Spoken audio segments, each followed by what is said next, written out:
maestra en educación básica y doctoranda en formación del profesorado e innovación. Perfecto, mucho gusto. Yo me presento un momento. Hola, soy Armando Rojano. Ese material es para ti. Sí, mi nombre es Rosa Isela. ¿Cuál es tu nombre? Rosa Isela Ramos Lara. ¿Y qué estudiaste, Rosa Isela? Licenciatura en Psicología. ¿Eres psicóloga? Sí. Perfecto, magnífico. Es que me gusta saber con quiénes estoy tratando, ¿no? ¿Van a venir más? Sí. Bueno, según vayan llegando, vamos aprovechando. Para dar inicio a esta sesión, ya son las 4:20, vamos a platicar en términos generales, irnos ubicando en el tema de lo que es la reforma del Estado y por qué se habla de la reforma del Estado. En estos momentos nuestro país está viviendo una situación especial, muy importante, un parteaguas. Entonces tenemos que saber bien qué es la reforma y cómo los estados llegan a cambiar su rumbo en un momento dado, ¿sí? Bien, vamos a ver, no sé si se note aquí bien o lo tienen allí en sus apuntes. Es más fácil que lo tengan allí. Vamos a ver los últimos años, los últimos 13 sexenios de 6 años que ha habido, los 6 fueron periodos de 6 años muy completos. Se puede hablar de una estabilidad política. Si nosotros lo viéramos en forma macro, como se ve la historia a la distancia, veríamos que los últimos sexenios, los últimos 13 sexenios, han sido de cierta estabilidad política. Dice 12 arriba, pero abajo los cuentan ustedes si son 13. ¿Está bien? Bien. Todo empieza, nuestro país es un país joven, bastante joven. En realidad nuestro país comienza a formarse después de la firma de la independencia, de la declaración de independencia, cuando se firman los tratados de Córdoba, aquí cerquita precisamente, a unos 30, 40 kilómetros de aquí, de Fortín de las Flores. ¿Mandé? Como a 3 kilómetros. 3 kilómetros, fíjense qué cerquita. ¿Y sí saben dónde se firmaron? ¿Sí saben en dónde? ¿Sí sabe dónde se firmaron los tratados de Córdoba? Hola, soy Armando Rojano. ¿Qué estudiaste? Juan Carlos Díaz, a sus órdenes. ¿Qué estudiaste, Juan Carlos? En la Universidad de Veracruzana, en la Facultad de Historia. Historia. Magnífico. Entonces, vamos aquí a intercambiar ideas. Bien, sí saben dónde se firmaron los tratados de Córdoba, ¿no? Se firmaron en Córdoba, exactamente en el parque. ¿Mande? ¿Ceballos se llaman? Sí, Portal Ceballos. El portal, ¿verdad? Aunque el dato está prescrito en el Museo de Córdoba. Uh-huh. O sea, ahí ya se da a conocer como parte de la tertulia en Córdoba, en ese lugar. Bien, para retomar, aquí, exactamente, hay un café allí, entran ustedes y a mano derecha, como quien va para el baño, ahí en la pared dice, hay unas palabras, no sé si te acuerdas, ¿cómo dice? Poético. Sí, tiene una prescripción todavía en latín cortesiano, más o menos bajo los recintos de la patria, algo así. Bueno, en realidad dice que aquí es después de ir a misa, don Juan O'Donoghue y don Agustín de Iturbide fueron a ese lugar y don Juan O'Donoghue dijo, vamos a tratar de desatar el nudo sin romperlo. Es decir, era un acuerdo que tuvo España con México. En realidad España estaba muy débil en ese momento y lo que necesitaba era liberarse de esta guerra que los disminuía mucho económicamente. Ya no se mandaba no se mandaba el diezmo, no se mandaban recursos a la metrópoli. En realidad la guerra de independencia pues fue un momento coyuntural. Recordarás que en 1808 España estaba invadida por los franceses y el rey no era un español, sino era el hermano de Napoleón, Pepe Botella, exactamente, que le pusieron al pueblo, le puso así porque los apodos son muy españoles. Cuando quieran buscar el origen de los apodos, son muy españoles. Tuvieron a Felipe el Hermoso, que era el esposo de Juana la Loca, tuvieron un Felipe el Prudente, a todos le ponían apodos, más a un invasor, porque ellos consideraron a José Napoleón, lo consideraron un invasor, ¿sí? Que en realidad lo era, pero no tanto, porque si nos ponemos a revisar la historia, él llegó al poder, él llegó al trono de España por un acuerdo que tuvo con los reyes, ¿sí? Con el rey Carlos IV y en cierta forma con su hijo Felipe VII. Pero Felipe, a final de cuentas, no aceptaba mucho porque a él le tocaba, tenía el turno al trono. Bien, entonces, como ven, la guerra de independencia se da en un momento coyuntural. No había un ejército integrado. El padre Hidalgo formó un ejército con lo que tenía a la mano. Erróneamente lo quiso comandar cuando tenía a su lado Allende. Ahí vemos un problema de administración. A lo mejor si él hubiera tomado su papel de estratega político, a lo mejor les hubiera hubieran tenido más éxito, ¿no? La cuestión está que esto comienza en septiembre y para mayo del año siguiente fusilan al cura Hidalgo. Fue muy rápida su trayectoria. Bien, allí comienza nuestro país. Estamos en 1821, hablábamos de la firma del acta de independencia aquí cerca, en Córdoba. A partir de ese momento comienza a integrarse lo que posteriormente sería México, que no se le llamó México, ¿sí? Bien, en 1824, 3 años después, tenemos la primera constitución. Tenemos, de hecho, 3 constituciones. 3 constituciones que llegaron a realizarse. Hubo otros intentos. Tú me corriges si voy mal, ¿está bien? Hubo otros intentos, tenemos 3, y eso sí me gustaría que lo anoten. Tenemos 3 revoluciones: 1824, 1857 y 1917. 1857 y 1917. Bien. La primera fue en 1824, 3 años después de la firma del Acta de Independencia. Esta primera constitución es muy parecida a la de Estados Unidos. De hecho, se dice que se copió de la de Estados Unidos, ¿sí? Y lógicamente toda su estructura es la misma. Se trata de una federación, de un grupo de estados. Así es como quedó finalmente, aunque había muchos que querían un centralismo. No se ponían de acuerdo, por eso demoraron tanto en hacer la Constitución, porque unos hablaban de un centralismo y otros hablaban de un federalismo. ¿Cuál es la diferencia entre centralismo y federalismo? Centralismo, que había un poder central en la Ciudad de México, ¿sí? Todo dependía de la presidencia de la República, del poder central. Federalismo, pues era una forma novedosa para nosotros, desconocida casi, que tenían en Estados Unidos.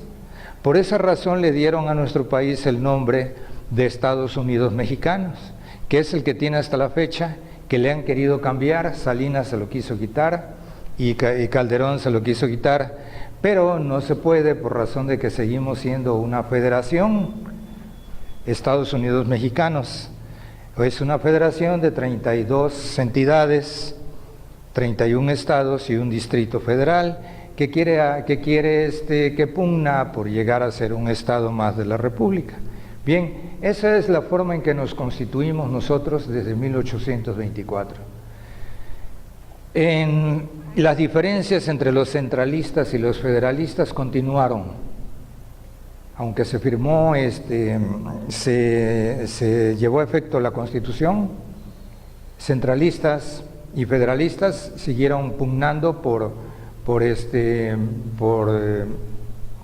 ser ellos, por cambiar la Constitución, ¿sí? Al grado de que hubo algunas constituciones, Santana en sus intervenciones, Santana era centralista, ustedes saben que Santana, jalapeño, o sea, veracruzano, fue 11 veces presidente de la República y era centralista. Él quería un Estado central, y tenía sus razones, y si las leemos, no son malas. Por ejemplo, decían, es un gran país, está incomunicado, ¿cómo vamos a querer que cada Estado tenga su gobernador, que tenga su propia constitución? Porque la tenemos, cada Estado tiene su constitución. Eso es muy importante que ustedes lo sepan, ¿no? Y cuando se quiere llegar a un acuerdo nacional, pues hay que modificar, cuando se quiere hacer una reforma a la Constitución de nuestro país, a la Constitución Federal, hay que hacer, lo tienen que aceptar la mayoría de los estados. Si no lo aceptan las legislaturas de los estados, no se puede llevar a cabo. ¿Hasta ahí no hay problema? ¿Sí está comprendido? Bueno, esto nos llevó a una guerra de reforma en la cual triunfaron los federalistas. No me voy a detener mucho en la historia, pero sí es conveniente pasar, ver estos pasajes de la historia, porque como ven, no ha sido fácil formar este país, ¿sí? Tuvimos que llegar a una guerra de reforma, precisamente como se llama la materia que estamos viendo, ¿sí? Reforma del Estado. Tuvimos que llegar a eso para llegar a un acuerdo. Y la Constitución de 1857 es federalista, totalmente federalista. Y además muy avanzada para su época. Sin embargo, no llegó a... no se puso en efecto todos sus preceptos, ¿sí? Posteriormente, ustedes saben lo que ocurrió, Juárez regresó al poder, después de Maximiliano tuvimos un emperador, Maximiliano, antes tuvimos otro que fue Iturbide. El primer mandatario en nuestro país fue un emperador, Agustín de Iturbide, ¿sí? Esto no lo había acordado con Guerrero, precisamente en Iguala. No sé si han visto que en Iguala se hizo el tratado, el acuerdo entre Guerrero e Iturbide, y por otra parte Iguala se llama Iguala de la Independencia. Iguala, la que en este momento, fíjense qué coincidencias, ¿no? La de este momento, en Iguala se decidió la independencia de México, pero Guerrero no quiso venir a Veracruz a recibir a don Juan O'Donojú, mandó a Iturbide. Iturbide era un soldado realista, que en ese momento tomó el bando que más le convenía y vio la oportunidad y se autonombró emperador de nuestro país. Así que empezamos con el pie izquierdo, con un emperador. Lógicamente el Congreso no lo aceptaba porque ya había un Congreso y ese Congreso lo disolvió. Vinieron los problemas y tuvo que volverlo a integrar. Se integró un Congreso y ese Congreso lo expulsó del país y le dijo, si regresas te ahorcamos, ¿sí? El señor se fue a Italia, cuando vio que las condiciones habían cambiado y todo, vino y allí por Soto la Marina, llegó por Tampico, por Soto la Marina, lo atraparon y efectivamente lo ejecutaron, ¿sí?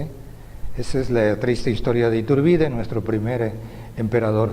El otro emperador también lo fusilaron, ustedes saben su historia de su esposa, la emperatriz Carlota. Ustedes saben que le pidió a Juárez que fue a hablar con Napoleón III para que la apoyara y no la apoyó, ¿sí? Entonces fusilaron a Maximiliano. Todo eso viene ocurriendo en pocos años después de la independencia, ¿sí? Nuestro país no lograba integrarse. Juárez, que gobernó el país unos 14 años, entre subidas y bajadas, porque algún tiempo anduvo huyendo de Maximiliano. Juárez murió y el país que estamos acostumbrados a depender de un solo hombre volvió a entrar en problemas, ¿sí? Total, llegamos a la época de Porfirio Díaz, que ustedes saben que estuvo en el poder muchos años, 3 décadas, y finalmente llegamos a la época de la Revolución, 1910, en la cual Francisco Madero llegó a la presidencia de la República. Posteriormente fue traicionado, renunció a la presidencia de la República, es el único presidente que ha renunciado a la presidencia de la República, y fue asesinado esa misma noche que renunció. Y posteriormente llegó Victoriano Huerta.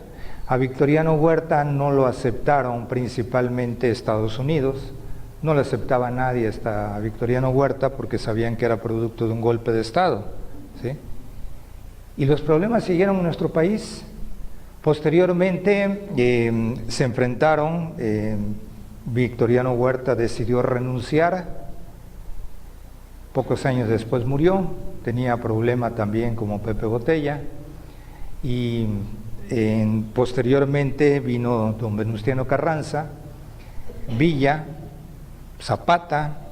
Fue la época más difícil de la revolución, pero finalmente se logró hacer una constitución en 1917. Hubo elecciones y el primer presidente que tuvimos ya constitucional fue Venustiano Carranza.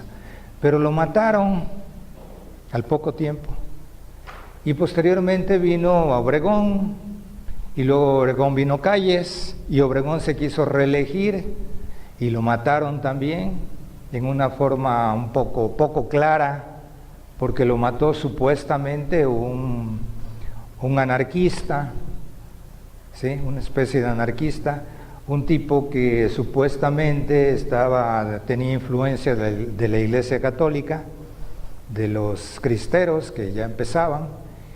Total, que lo mataron en La Bombilla, en la Ciudad de México, ahí por Coyoacán, casi al fin, en Insurgentes, en San Ángel, ahí en Coyoacán. Ahí pueden ver ustedes el lugar en que mataron en La Bombilla, que ahora es un Sanborns precisamente, ¿sí? Un Sanborns, qué paradójico, ¿no? Bien, llegamos así a una época en que unos mataban a otros, ¿sí? Traicionaron a Villa, lo emboscaron; traicionaron a Zapata, lo emboscaron; traicionaron a Venustiano Carranza, lo mataron así una noche, ¿sí? Llega Obregón, lo matan delante de todo el mundo. Total, que unos mataban a los otros por llegar al poder. Así es de importante el poder en nuestro país. Así es de importante y así es de difícil. Nosotros no lo comprendemos, tal vez porque estamos en provincia. En la Ciudad de México se siente más. Como los que viven en Jalapa sienten más el poder, ¿sí? Nosotros a lo mejor tenemos la suerte de estar un poco lejos. Yo estoy en Veracruz, por eso lo comento, ¿no? Pero así es el poder y así es de difícil manejar un pueblo como el nuestro, ¿sí? Ningún país ha sido fácil, pero el nuestro ha sido excesivamente difícil, ¿no?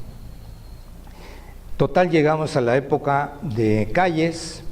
Calles hizo mucho por nuestro país, hizo el Banco de México. En todas las instituciones que hoy disfrutamos, incluso los partidos políticos, el primer partido político, el antecedente del PRI, se debe a Calles, ¿sí? Organizó el país que estaba totalmente desorganizado. Eso le tocó a Calles. Posteriormente Obregón quiso reelegirse, no pudo, lo mataron y llegó así, finalmente llegó Cárdenas. Cárdenas fue el primer presidente de 6 años. Nótese algo, era general, como Calles, como Obregón, eran generales. Sí, eran generales, todos ellos eran generales. Cárdenas fue un buen presidente, a los ojos de muchos, a los ojos de otros no. Ayer leía algo en El País, un periódico de España, donde admiran su obra máxima, que es el Ejido, algo que a lo mejor no hemos comprendido todavía en qué significa el Ejido. Yo soy contador público, licenciado en Administración y licenciado en Derecho, básicamente.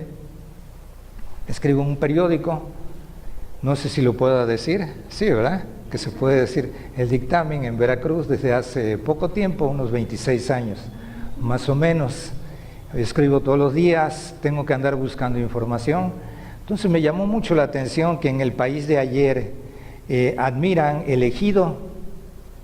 El Ejido es pues algo un tanto socialista, si se quiere. Se le dio la tierra a los campesinos, a los que realmente la iban a trabajar. Se le dio la tierra, se le dijo, tú la vas a trabajar, no es tuya, lo cual es el problema que tiene el campo mexicano, que no es de ellos. Ah, pero se la puedes dejar a tus hijos. Y entonces, ¿qué pasó con el Ejido? Se pulverizó. El reparto de la tierra está en la Constitución de 1917. De hecho, su inclusión y todo corresponde a Venustiano Carranza. Se dice que él no estaba de acuerdo, porque él era terrateniente. Además, tal vez no tuvo tiempo, pero repartió muy poca tierra, ¿sí? Muy poca tierra. Los presidentes que le siguieron también repartieron poca, incluso Obregón repartió poca tierra. El que hizo el gran reparto agrario fue precisamente Lázaro Cárdenas. Por eso es que los campesinos lo admiran y por eso es que tiene tantos seguidores en su nombre. Hay muchos seguidores, ¿no? Bien, estamos en Lázaro Cárdenas. Lázaro Cárdenas tenía un problema, el maximato que le llamaban, que era Calles. Calles quería seguir manipulando al país, a los presidentes, nombrar, quitar y todo. Entonces hizo un golpe de timón como los que se hacen ahora, como el que hizo Salinas cuando metió a la cárcel a La Quina, como lo que hizo Peña Nieto cuando metió a la cárcel a Albéster Gordillo, ¿sí? Son golpes de timón que hacen cambiar a la historia. Una noche mandó a los soldados a buscar a Calles, a su casa. Salió, se cuenta que se puso un sobretodo nada más sobre la pijama, lo llevaron al aeropuerto, en un avión de las Fuerzas Armadas, lo fueron a dejar en Los Ángeles. Y se libró de él, lo mandó al exilio. Eso es lo que hizo Cárdenas para poderse librar de tener el peso de Calles, ¿sí? Y empezó a gobernar como él quería. Otra de sus grandes obras fue la expropiación petrolera, que fue muy atinada porque en ese momento las compañías petroleras que pertenecían a estadounidenses y a ingleses, pues estaban apuradas porque se veía venir la Segunda Guerra Mundial y no querían tener problemas con nuestro país, ¿sí?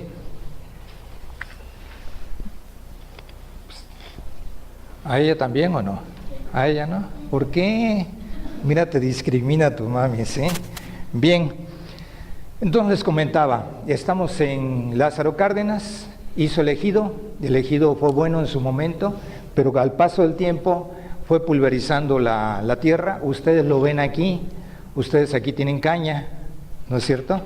Tienen el mayor número de ingenios que hay en el país, están aquí, alrededor de Córdoba. En el país hay 62 ingenios, 60, 59, porque acaban de cerrar uno en Lerdo de Tejada, y a lo mejor 58 si no abren ahora en diciembre, ¿no? Y así van los ingenios de poco a poco desapareciendo. La verdad es que económicamente no es sostenible. No es sostenible porque la mayoría tiene maquinaria obsoleta, la van renovando, pero poco a poco.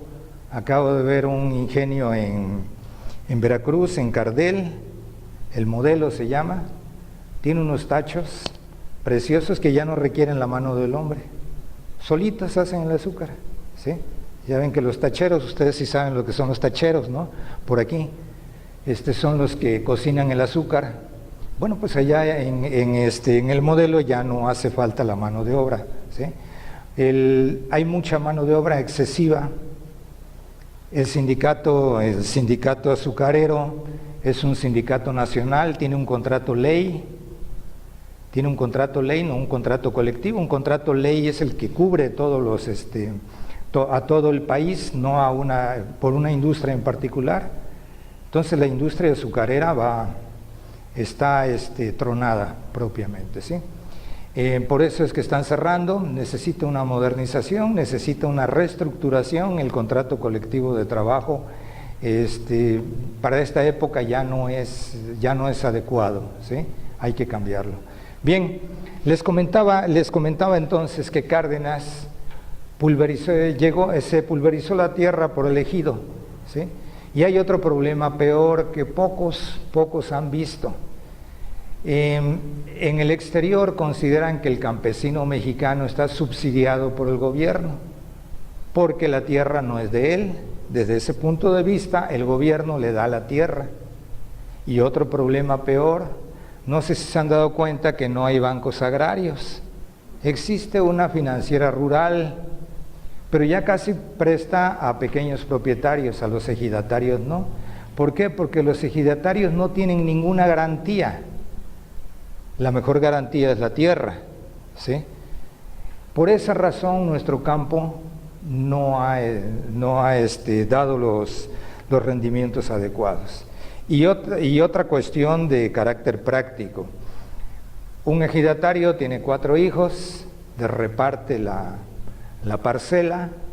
Un hijo siembra maíz, otro siembra caña, otro siembra otra cosa, ¿sí? O vamos a suponer que los 4 siembran caña, pero uno lo siembra en una época, otro lo siembra en otra. La cosecha ya no es fácil.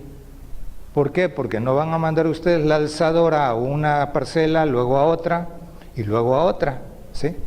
¿Qué pasa en otros países? Ustedes van al sur de Estados Unidos y ven que una sola persona, un hombre de 70 años, tiene enormes extensiones de terrenos, tiene maquinaria, ¿sí? Maquinaria que muchas veces él la opera, no necesita casi mano de obra para cosechar. Entonces tenemos que resolver ese tipo de problemas muy grandes. Imagínense cómo se le dice a los campesinos que económicamente el ejido no conviene. Si estuviera yo en otro foro, aquí estoy ante doctores, estoy con personas pensantes, que les estoy exponiendo algo y ustedes tendrán que analizarlo. A lo mejor en este momento no están de acuerdo conmigo porque han oído otras cosas, ¿sí? Pero hay que analizar el ejido. Ese es uno de los tantos problemas que tiene nuestro país, ¿sí? El ejido en su momento es magnífico, pero es una utopía, una verdadera utopía el ejido. Bien, pero ese fue Lázaro Cárdenas, en su momento lo hizo. Fue un presidente muy querido por todo el mundo, principalmente por los campesinos. Las fotos que quedan por allí, que nos muestran, está él comiendo, sentado debajo de un árbol con unos campesinos y está casi en el suelo comiendo con ellos, ¿no? Fue un presidente popular, fue, para mi modo de ver, buen presidente, patriota, porque además al siguiente presidente, que fue Ávila Camacho, le tocó la Segunda Guerra Mundial, y Lázaro Cárdenas se ofreció ser ministro de guerra, porque finalmente él era un militar. Entonces es raro que un presidente quiera regresar como subordinado del siguiente presidente, ¿sí? Pero eso fue Lázaro Cárdenas. Internamente casi no tuvo problemas, ¿sí? Externamente tampoco, porque se dio la coyuntura de la Guerra Mundial y hizo un periodo completo de 6 años. Fue el primer presidente de 6 años que hemos tenido, ¿sí? El que sigue es Ávila Camacho. Ávila Camacho le tocó una época difícil. Difícil, ¿por qué? Porque estábamos en la Segunda Guerra Mundial, no había comercio con Europa, muchos mexicanos se fueron a Estados Unidos, los famosos braceros que le llaman, a sustituir a la mano de obra de los soldados que se fueron a la guerra, y fue un periodo difícil. Sin embargo, Ávila Camacho hizo cosas buenas, una de ellas, y la mejor, que es admirable, el Seguro Social.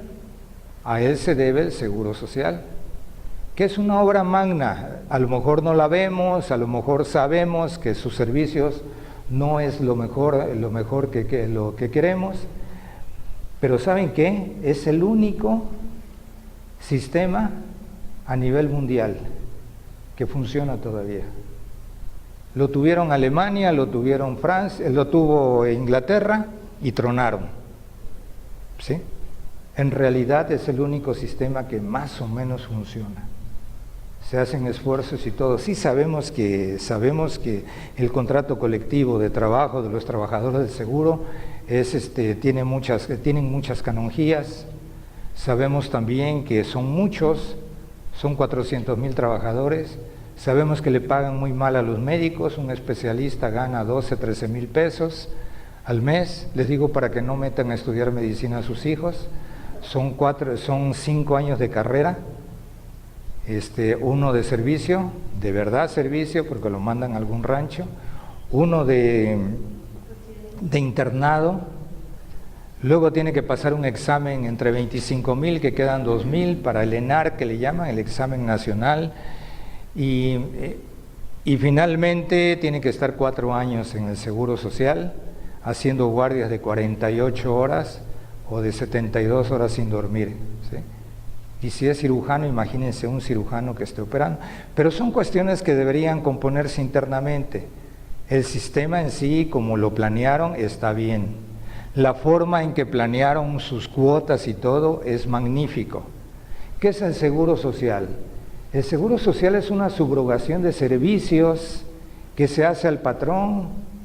Desde antes, en la Ley Federal del Trabajo, existía la obligación del patrón de darle médico, medicinas, un seguro en caso de muerte y una forma de pensionar al trabajador. Ya existía en la Ley Federal del Trabajo. Eso desde 1934. Posteriormente, 1943, 44 fue cuando se hizo el Seguro Social. Lo hizo Ávila Camacho porque los patrones no cumplían. Imagínense ustedes en una hacienda, que en un ingenio, en algún lugar, que ustedes le lleven a su niña enferma al patrón a decirle que si le puede dar para medicinas. ¿Cuándo lo iban a lograr? Nunca. Entonces el Seguro Social, y lo aclara la ley, subroga la obligación de ese patrón. El patrón que paga el Seguro Social ya no tiene obligación de darle ese tipo de servicios al trabajador. Pero si no lo paga y el trabajador se accidenta y lo llevan al Seguro Social, le dan atención y tiene un capital constitutivo, ¿sí?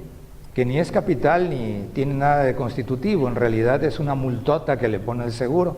Cuando puedan, vayan, porque ustedes ya en el nivel de estudios que están como doctores, pues tienen que saber todo, de todo, ¿sí? Cuando puedan, vayan a una clínica del Seguro Social y vayan al área de emergencias y vean lo que cuestan las operaciones a nivel privado, ¿sí? Verán que son carísimas. Bien, el Seguro Social, de cualquier manera, es de lo poco que se puede decir que mantiene a la población anclada en que no rebase determinados límites, ¿sí? Bien, estamos en Ávila Camacho. Ávila Camacho entonces hizo el Seguro Social, hizo el bulevar en Veracruz, ya ven que se llama Bulevar Ávila Camacho. Muchos, a lo mejor ustedes noviaron allí, ¿no, verdad? Bueno, en Veracruz sí lo digo porque muchos fueron a noviar al Bulevar Ávila Camacho. Es fabuloso, es muy largo, no tan largo como el de Coatzacoalcos, no sé si conocen el de Coatzacoalcos, pero es muy bonito, ¿no? ¿A poco no? Es mucho bulevar, poca ciudad, ¿no? Pero en fin, se dice que Coatzacoalcos va a ser el Houston mexicano, ¿sí? Sí, con la reforma, precisamente la reforma de Peña Nieto, ¿sí? Bien, les comentaba, Ávila Camacho, su gran obra fue el Seguro Social. Se puede decir que su gran obra fue el Seguro Social.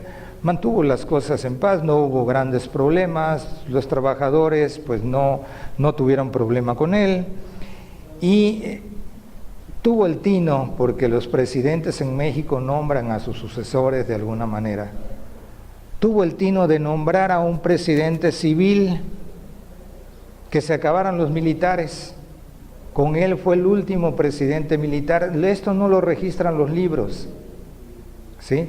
Pero tuvo el tino de decir, bueno, va a ser un hijo de un militar, Miguel Alemán, pero alguien que se educó en la UNAM, no existía la UNAM, esa la hizo Miguel Alemán, alguien que es abogado, alguien que tiene un grupo, porque Miguel Alemán empezó a formar los grupos.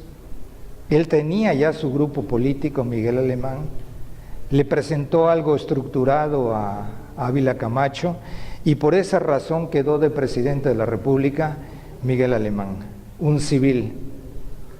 Eso es bueno, porque a partir de ese momento, pues toda la población tenía acceso a la política, ¿sí?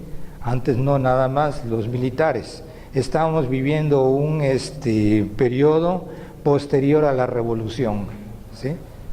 Bien, llega Miguel Alemán a la presidencia de la República y se puede decir que modernizó al país. Muchos lo atacan, muchos dicen que robó, pero ¿de qué presidente no se dice que ha robado? ¿Sí? Hasta de los que no han robado se dice que han robado, ¿sí? Porque es parte del folclore mexicano.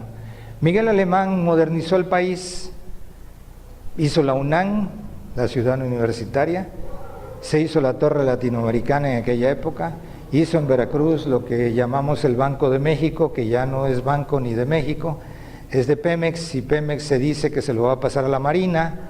Eso es lo último que se dijo por allá, pero lo hizo además con técnicas muy modernas. El Banco de México y la Torre Latinoamericana tienen un sistema antisismos por el cual se mueven en el mismo sentido que los sismos, ¿sí? Tienen un sistema ellos. Por un arquitecto, el arquitecto Lazo, que fue el mismo que hizo la Torre Latinoamericana, que hizo la UNAM, que por cierto su hijo está casado con Edith González, pero ese es otro chisme, ¿no? ¿Está bien? El que estuvo trabajando aquí en el gobierno del estado de Veracruz. Bien, ese fue Miguel Alemán, modernizó al país, lo modernizó totalmente, y empezó a viajar, al grado de que llegaron a nombrarlo Mr. Amistad o Mr. Amigo en Estados Unidos, porque viajaba mucho allá, tenía una eterna sonrisa, vivió muchos años. Alguien decía por allí que se inyectaba oxígeno líquido, el mismo que utilizaban para los cohetes que ya empezaban. Ya saben cómo es nuestro pueblo, pero todo eso lo comentaban, ¿no? Miguel Alemán dejó en su lugar Adolfo Ruiz Cortines. Adolfo Ruiz Cortines, ¿qué les puedo decir de él? Veracruzano, bastante veracruzano. Él estuvo en Veracruz cuando nos invadieron los norteamericanos. No sé si lo pueda decir, pero tengo la suerte de vivir, de la casa de ustedes está enfrente de su casa. Y frecuentemente recorro el lugar, está en el fraccionamiento moderno, muy cerca del ADO. Ves una casa austera, muy grande el terreno, pero muy austero el lugar. Ahí fue a pasar sus últimos días. La pueden visitar un fin de semana, el día que puedan, vayan por allí. Y está abierta al público, es un museo. Fue un presidente austero, muy austero, ¿sí? Es cierto, devaluó la moneda. El dólar estaba a 8 pesos, se fue a 12 pesos. Pero lo hizo a la mitad de su periodo. Cuando él iba a ser responsable, él iba a sufrir esa devaluación, ¿sí? Él la iba a sufrir. Corrigió las finanzas, porque realmente había dejado endeudado el país Miguel Alemán por todas las obras que había hecho, ¿sí? Y fue un buen presidente. No lo van a creer, pero yo lo conocí. Sí, yo lo conocí, lo vi en 2, 3 ocasiones. Bueno, lo veíamos mucho en Veracruz porque iba a Diligencias a jugar dominó. No tenía guaruras, tenía amigos, muchos amigos. Y me tocó una época en Veracruz, el Zócalo se le podía dar la vuelta en su camioneta. Él tenía una Falcon, una camioneta Falcon, Guayín Falcon, que no había aquí en el país más que el de él, yo creo. Sacaba la mano y la gente se la besaba, ¿sí? Lo querían mucho. Y les digo, fue un presidente que nadie puede decir que robó ni nada, ¿no? Bien, después vino Adolfo Mateos, pero el pueblo le decía López Paseos, porque empezó a viajar. Él visualizó la globalización, se dio cuenta que México no podía permanecer aislado. Él había sido secretario del Trabajo. Tal vez porque fue secretario del Trabajo y conocía el gremio, conocía perfectamente bien, tuvo problemas con los ferrocarrileros, con Vallejo, lo metió a la cárcel, tuvo problemas con los maestros, con Valentín Campa. En aquella época los ferrocarrileros era un gremio muy fuerte, muy poderoso, porque teníamos ferrocarriles de carga y de pasajeros, que hoy no tenemos de pasajeros, ¿sí? Tuvo problemas con ellos, metió a la cárcel a Vallejo, metió a la cárcel a Valentín Campa. En alguna ocasión pude platicar con un abogado defensor de Valentín Campa en la Ciudad de México, con don Adolfo Aguilar y Quevedo, y para él era un honor tener una fotografía en su despacho donde lo están agarrando a él, al abogado, metiéndolo a una Julia. No sé si saben lo que son las Julias. Las Julias era una especie de, pues era una camioneta cerrada donde se llevaba a los presos. Entonces 2 soldados lo están subiendo, ayudando a subir a la Julia. Don Adolfo Aguilar y Quevedo, que es el papá de los Aguilar Sincer, es hijo del apóstol del árbol. Ellos viven ahí en Coyoacán, ya murió don Adolfo Aguilar y Quevedo, pero él me contó toda esa época. Él no entendía por qué Adolfo López Mateos tenía ese odio contra los trabajadores, o por qué usó la fuerza contra los trabajadores, o por qué metió a Vallejo a la cárcel, en fin. Pero fue tal vez el gran error de Adolfo López Mateos, un rompimiento. Los presidentes no deben romper con determinadas, deben gobernar para todos. Ese es el chiste de ser presidente, ¿sí? Bien, llegamos así a Gustavo Díaz Ordaz. Pero hablemos de lo económico. Económicamente íbamos bien desde las bases que dejó Adolfo Ruiz Cortines. En la época de Adolfo López Mateos, lo pueden ver ustedes aquí. El poder de compra subió a 432.95%, 4 veces, ¿sí? El tipo de cambio, el valor del dólar, 12.50 con Adolfo Ruiz Cortines, Adolfo López Mateos 12.50, Gustavo Díaz Ordaz 12.50. Esa época, esos 3 presidentes, es lo que se llama el desarrollo estabilizador. Adolfo Ruiz Cortines, Adolfo López Mateos, márquenlo ahí, eso es de ustedes, pueden rayarlo, ráyenlo, si quieren plumón o algo. ¿No tiene material? Es que votamos y quedamos que no le íbamos a dar material a usted. ¿La perdonamos? ¿Qué 3 presidentes son? Tú sí tienes, ¿verdad? Adolfo López Mateos. ¿Mande? Adolfo López Mateos. Los 3, mira, aquí están, 12.50, 12.50 y 12.50. No, tipo de cambio, este y este. Gustavo Díaz Ordaz. ¿Sí? Esos 3. Esa época se llama desarrollo estabilizador. ¿Por qué? Porque mantuvimos el tipo de cambio en 12.50 No hubo altibajos, no hubo problemas. Se cierra con Gustavo Díaz Ordaz y se cierra por un problema de tipo social. Aquí, por la crisis de 1968 con los estudiantes, que también era coyuntural. Recuerden ustedes que teníamos las Olimpiadas, como ahora tenemos los Juegos Centroamericanos. Ustedes vayan asociando ideas, ¿está bien? Tal vez no lo tengan allí, pero todo está en verde en la época de Adolfo López Mateos y de Gustavo Díaz Ordaz. Todo está en verde y podrán ver que después todo se torna negro, totalmente negro, ¿sí? Sobre todo en el renglón de la inflación. El siguiente presidente, Gustavo Díaz Ordaz, fue un presidente bueno en lo económico, tuvo esos problemas. Se comenta que le confió demasiado a su gabinete, pero en fin. El siguiente presidente es Luis Echeverría Álvarez. Luis Echeverría Álvarez es el primero de nuestros presidentes al que se llama populista. El término populista en nuestro país, todos los términos en nuestro país tienen una connotación especial, ¿sí? Se le llamó populista porque se acercaba a los trabajadores, se acercaba a los campesinos. Incluso se comentaba pues, que era socialista, tenía formas de ser socialistas.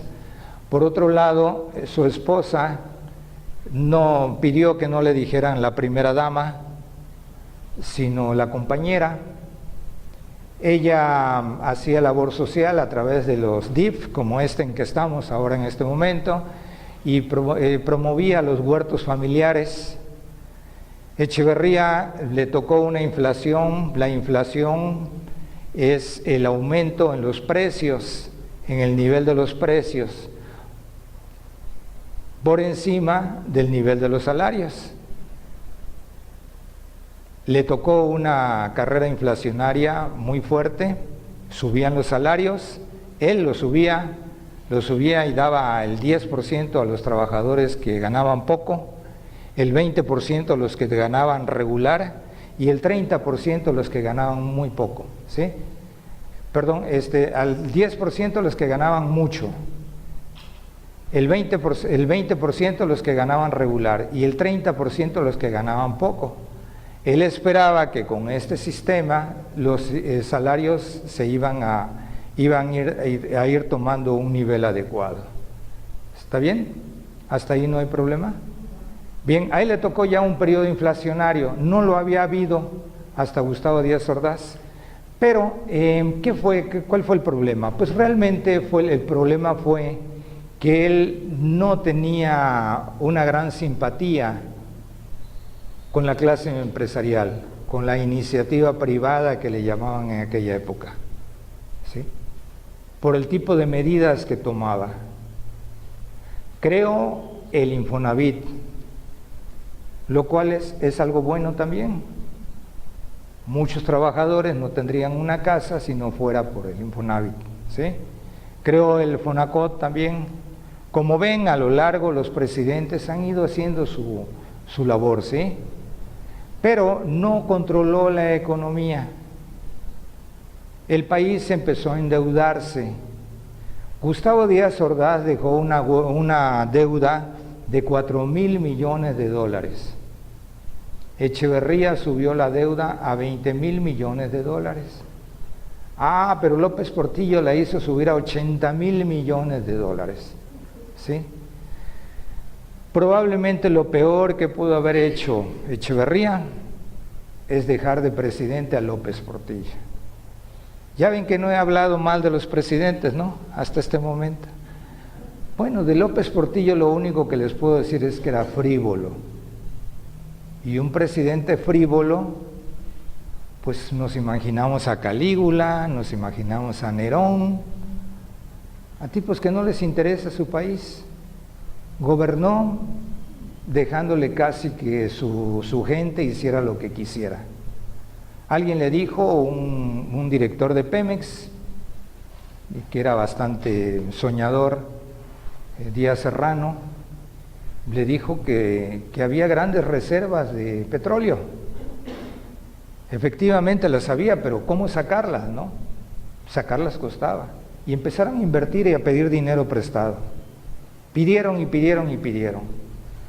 En todos los puertos del mundo había maquinaria que venía dirigida a México. En Panamá, por ejemplo, en Panamá se quedaron unas cosechadoras preciosas que venían de Australia.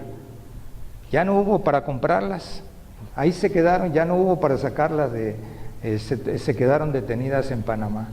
Y así fue comprando y comprando y comprando, y pedía dinero prestado y aceptaba la tasa de interés que fuera con tal de que le prestaban dinero. López Portillo firmó en pagarés al 21%. El 21% en dinero extranjero, en deuda externa, es una tasa increíble. Cuando la tasa LIBOR y la tasa prima, que son las dos tasas internacionales, una es de Nueva York, la prima, y la LIBOR es de Londres, andaban al 5%. Él, con tal de que le prestaran, firmó al 21%. ¿Sí? Hubo otra cuestión en aquella época, y me tocó también, van a decir ustedes que todo lo malo me toca, ¿no? Como dice un gobernador por ahí. Me tocó también verlo en esa época, en 1982, yo era presidente del Colegio de Contadores, y me acuerdo que estábamos viendo nos reunimos para ver el último informe presidencial de López Portillo. Fue cuando decretó la expropiación de la banca y el control de cambios. El control de cambios hasta la fecha lo sufrimos. Hoy en día no hay cuentas en dólares. Ustedes no pueden ir al banco y decir, voy a abrir una cuenta en dólares. Ustedes no pueden ir a comprar dólares más que 300 pesos hoy y 300 mañana. ¿Sí? No tenemos acceso a los dólares. Increíble, porque tenemos un tratado de libre comercio. Doctor, ¿cómo está usted? Gusto verte. Pásale. Bien, entonces comentaba, es increíble que tengamos un tratado de libre comercio con Estados Unidos, y el tipo de cambio no se modificó. Perdón, el tipo de cambio no, el control de cambios no se eliminó. Sí, pasa usted. Ese viene desde la época de López Portillo, ¿sí? Esto fue el acabose con la iniciativa privada. López Portillo le quitó los bancos a los banqueros que tenían más de un siglo de ser banqueros, ¿sí?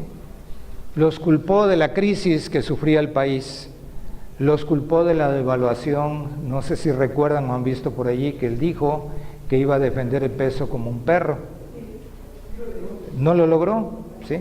Al final, cuando ya no pudo, dijo, es que no se necesitaba un perro, se necesitaba una jauría. ¿Sí? Era muy, usaba muchas metáforas. A él le gustaba escribir, le gustaba mucho escribir, y por eso utilizaba metáforas. Bien, su gran error fue nacionalizar la banca. Y al final de su periodo, decretar una devaluación, como lo había hecho Echeverría en su último informe de gobierno. Estos dos presidentes decretaron la devaluación ya que se iban. En el momento que se iban, ya se lo dejaban al que viniera. ¿Sí? Sí. ¿Quién fue el populista que creó el Infonavit? Como más de una hora ya me expliqué. ¿Era Gustavo Díaz Ordaz o Echeverría? No, Gustavo Díaz Ordaz no. Gustavo Díaz Ordaz, López Mateos para arriba. Y Luis Echeverría era el populista. Fueron dos populistas, Echeverría y López Portillo. López Portillo era amigo de Echeverría. Era la época en que se manejaban los tapados, que le llamaban. El presidente dejaba uno de su gabinete y lo mantenía así tapado, que le llamaban, ¿sí? Lo hizo primero en un año lo hizo director de la Comisión Federal de Electricidad y al año siguiente lo hizo secretario de Hacienda y luego candidato a presidente. Todo en un lapso muy breve para que pues nadie se diera cuenta, y López Portillo llegó así a presidente de la República, ¿sí? Fueron los dos presidentes populistas que hubo. Y le llamaron así porque su error tal vez fue no marchar de la mano con la iniciativa privada. En el caso de Echeverría, yo les cuento detalles porque son significativos. Por ejemplo, en el caso de Echeverría surgió una liga, la 23 de septiembre, que era una liga que andaban secuestrando para obtener fondos, se decían revolucionarios. Secuestraron y mataron a Garza Sada, que era un gran empresario, el fundador de la cervecería Cuauhtémoc en Monterrey. Fue Echeverría al sepelio y lo repudiaron, ¿sí? Le gritaron y todo eso. Hubo un rompimiento entre Echeverría y la iniciativa privada, que se acrecentó con López Portillo. López Portillo nacionalizó la banca. La nacionalizó en el último informe de gobierno sin avisarle a nadie. Esa mañana del 1 de septiembre de 1982 amaneció como cualquier otra. Se presentó Miguel de la Madrid, que ya era presidente electo, a escuchar el informe y él no sabía. Se dice que él no sabía de la nacionalización de la banca. Y con el tiempo López Portillo dijo que la había acordado con su hijo, con José Ramón, al que llamaba el orgullo de su nepotismo. Ahí se dan cuenta de su forma tonta de pensar, ¿no? Que era el orgullo de su nepotismo. Bien, tenemos así a López Portillo. López Portillo deja el país económicamente destrozado, ¿sí? Había que indemnizar a los banqueros, porque no es de que te quito la banca y ya, había que pagarles. Claro, le pagaron lo que quisieron, pero había que pagarles, ¿sí? Había otro problema más grave y más fino.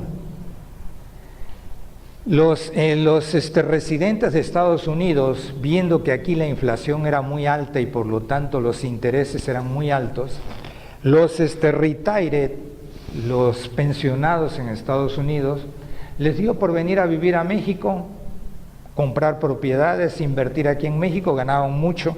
En Estados Unidos casi no se gana dinero por tener fondos en el banco. En Japón tampoco, en Alemania tampoco. ¿Y saben por qué? Para que la gente ponga un negocio, que lo ponga a trabajar. Esa es la idea. Entonces, en esos países las tasas de interés son bajas. Lógicamente, en Estados Unidos, los residentes, los retired, pues dijeron, vámonos a México, nuestro dinero vale más allá. Empezaron a comprar. Hay lugares en nuestro país que son casi todas las casas son de estadounidenses. No sé si han oído hablar de un lugar que se llama Ajijic, ¿sí? En el lago de Chapala, a un lado del lago de Chapala. Bueno, ahí había unas casas preciosas de los retired de Estados Unidos, que venían buscando el calor, que venían buscando que su dinero le rindiera más. Bueno, los retired tenían depositados en nuestro país unos 12,000 millones de dólares. No sé si les lleguen las cifras. 12,000 millones de dólares, ¿sí? El avión de Peña Nieto vale 7,000 millones de dólares. ¿Está bien? Digo para que tengamos una comparación, no por nada, ¿no? No voy a decir la Casa Blanca ni nada de eso, nada más digo, el avión es lo que vale 7,000 millones de dólares.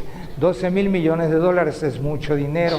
Ellos lo tenían depositado aquí en México, en los bancos mexicanos, dólares, y había que devolvérselos. El problema está que ese dinero no estaba en los bancos, estaba en el gobierno, porque los bancos, no sé si saben ustedes, pero lo que ustedes depositan en el banco aproximadamente 40 centavos de cada peso que ustedes depositan va para el gobierno, ¿sí?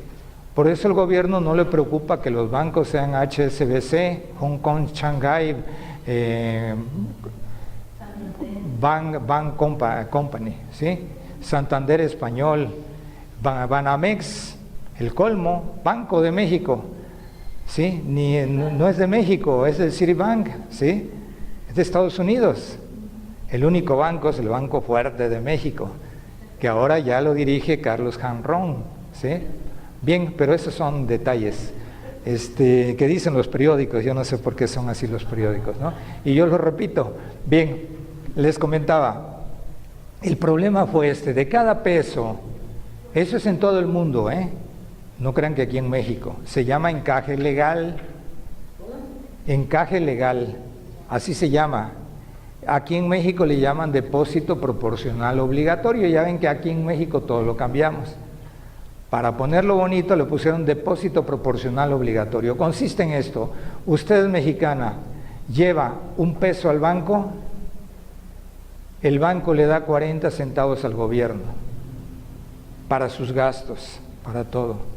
¿Por qué? Porque el gobierno vive de los impuestos, supuestamente, que no es cierto. Es como un 40-50% del gasto gubernamental lo pueden financiar con los impuestos. El resto es lo del petróleo, que por cierto está cayendo su precio, ¿sí? ¿Está bien? Hasta allí no hay problema si se entiende lo que es el encaje legal, ¿no? Existe en todo el mundo. ¿Por qué? Porque los bancos están concesionados, nada más. Es una concesión que el gobierno le da a un particular. Claro, no a cualquier particular, aunque ya hay bancos de Chedraui, hay bancos de FANSA, hay bancos de TV Azteca, el Banco Azteca, el de Electra, hay bancos, la Volkswagen tiene su banco, ¿sí? Y otros más, pero el gobierno le da la concesión y le dice: de cada peso que tú recibas me das 40 centavos. ¿Cómo se lo da? A través de los CETES. Los CETES son certificados de tesorería que cada martes, si ustedes ven la televisión o ven los periódicos o lo ven en la computadora, los periódicos, lo que anuncian, cada martes la tasa de CETES se mueve porque hay una subasta de CETES a 28 días, es lo que llaman tasa líder.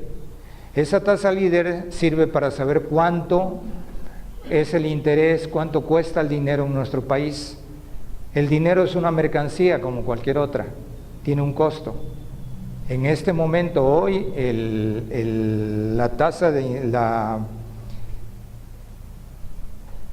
al día de hoy los CETES están en 2.83. Fíjense qué barato está el dinero, aunque los bancos nos prestan al 40%.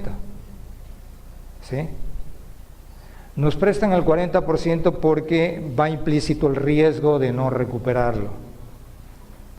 Pero bien, el problema de López Portillo es que tenía que pagar los 12,000 millones de dólares y no tenía de dónde, porque el gobierno tenía el 70% de eso, ¿sí? Por esa razón tenía que nacionalizar la banca. Fue lo único que se le ocurrió en ese momento, ¿sí? No fue una decisión que tomara con su gabinete, no fue una decisión que llamaran a sabios, que los hay, economistas de todo el mundo, como lo hizo Salinas, más adelante lo vamos a ver. Salinas llamó a sabios de todo el mundo para poder hacer su pacto que hasta la fecha tenemos, ¿sí? El pacto de solidaridad todavía nos rige. Bien. La cuestión está que López Portillo dejó destrozado el país. Económicamente lo dejó mal. Ya teníamos un presidente electo, Miguel de la Madrid Hurtado, y por otra parte había que liquidar a los banqueros. Los banqueros llevó casi 4 años liquidar a los banqueros, ¿sí? Incluso abrió Miguel de la Madrid una subsecretaría, nombró un economista, Aguilera, lo nombró una subsecretaría de la banca para poderle pagar a todos los banqueros. Le llevó 4 años. Yo hice mi tesis precisamente de administración de empresas. Yo soy contador público de origen y ya en aquella época, como no tenía mucho que hacer, me puse a hacer una tesis de la nacionalización de la banca y el control de cambios. Estuve tomando nota todos los días, una forma rara de hacer la tesis, viendo todos los periódicos. Es la única tesis, yo creo, en el mundo que tiene caricaturas. La presenté en la UV en Jalapa, que son, ¿verdad? Que son muy rígidos, ¿verdad? En Jalapa. Vieron mis caricaturas, no me la tiraron por allá, ¿no? Me dijeron, justifica eso. Me puse a leer a Alfonso Reyes, y Alfonso Reyes dice de la caricatura que es una etimología de las personas. Lo que ocurre que en aquella época pues nadie podía hablar mal de las medidas presidenciales, y los caricaturistas sí. Ellos, entre broma y guasa, es la forma en que nuestro pueblo se manifiesta, ¿no? Ellos ponían la realidad, lo que pasó con el control de cambios y lo que pasó con la nacionalización de la banca. Fueron muchos hechos que los reseñé ahí en la tesis. Me llevó 4 años hacerla y estuve reseñando todo. Por ejemplo, miren, muchas cosas que uno no se fija. Las monedas de plata de a peso. Había unas monedas de a peso, no sé si las recuerdan, de plata, desaparecieron. ¿Por qué creen que desaparecieron? Se fueron a Estados Unidos, las llevaban en camiones, en Tortons, las pasaban en camiones, porque con esas monedas las metían a las máquinas y tenían las mismas medidas que el 25 centavos de dólar. Le echaban esa moneda de a peso que no valía el cuarto de dólar, y con eso hacían funcionar a las máquinas, ¿no? Fíjense todo lo que ocurrió con eso. Desaparecieron todas esas monedas, pasaron muchas cuestiones. La devaluación fue la mayor en nuestra historia, la mayor devaluación en nuestra historia. En nuestra historia reciente en que estamos llevando cuenta de las devaluaciones, porque en la época de Venustiano Carranza hubo una gran devaluación, al grado de que los billetes que hacía su gobierno no valían nada, los famosos bilimbiques, ¿sí? Entonces, la época de Miguel de la Madrid tuvimos una devaluación tremenda, al grado de que los intereses llegaron a 180% anual.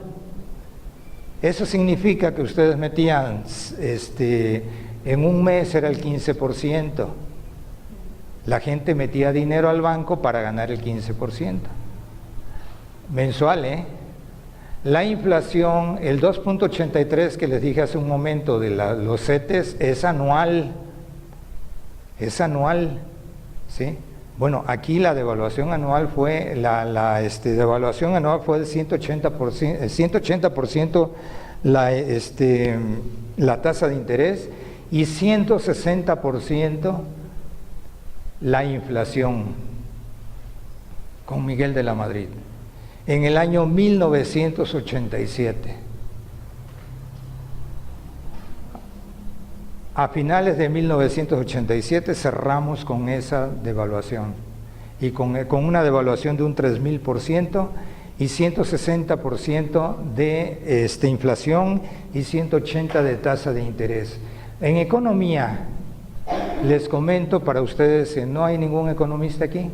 Bueno, yo tampoco, afortunadamente, porque hemos tenido 2 presidentes economistas y no nos ha ido muy bien. Uno fue Salinas de Gortari y otro fue Zedillo, Ernesto Zedillo, ¿sí?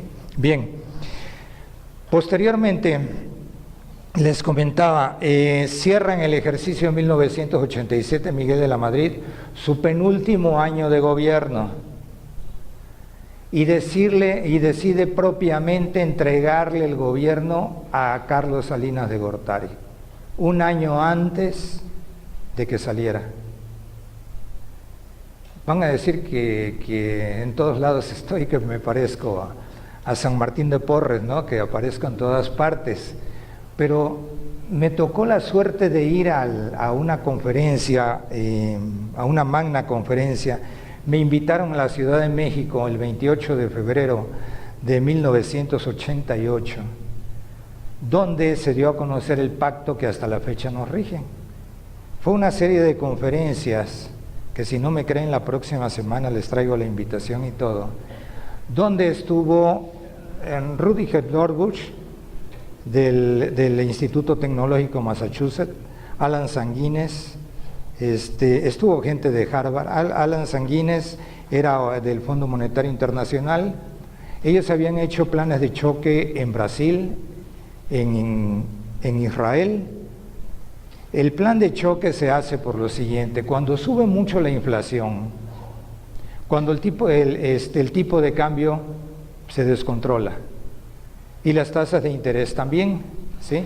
Son 3 parámetros que me gustaría que tengan presentes, anótenlos por favor. Una economía se rige por 3 parámetros, 3 nada más: la tasa de interés, el tipo de cambio y la devaluación. Perdón, el tipo de cambio es la devaluación, la tasa de interés, el tipo de cambio y la inflación. Y los 3 se habían disparado. Miguel de la Madrid no sabía qué hacer. Ya había hecho pactos y no habían dado resultados.